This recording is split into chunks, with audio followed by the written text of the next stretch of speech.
Ang bagong kasal. Unang gabi ng bagong mag-asawa, nang bigla na lang tanungin ni Mr. kung bakit gustong-gusto ni Mrs. na laruin ang kanyang bitlog. Sabi ni Mr. "Babe, bakit ba ang hiling mong laruin yung akin?" Sabi ni Mrs. "Wala lang babe, nakakamiss din kasi." Sabi ni Mr. "Ha? Bakit? Di mo ba ginagawa yan sa mga dating karelasyon mo?" Sabi ng Mrs. "Hindi eh. Meron din kasi ako niyan dati."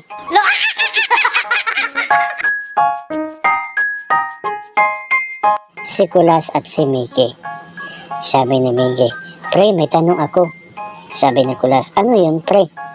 Sabi ni Mickey, "Ano sa English ang sumama ka sa akin?" Sabi ni Kulas, "Come with me."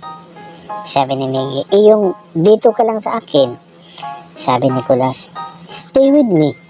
Sabi ni Mickey, "Yung mabaho ang hininga mo."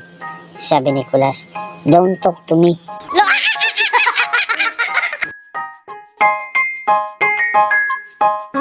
Ang bebe.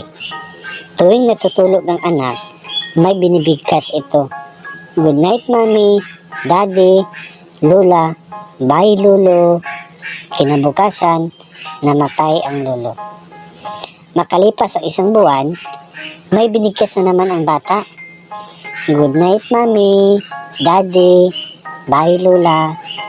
Kinabukasan, namatay ang lola. Pagkalipas ng isang linggo, may binigkas ulit ang bata. "Good night, mommy, bye daddy." Kinabukasan, namatay ang driver.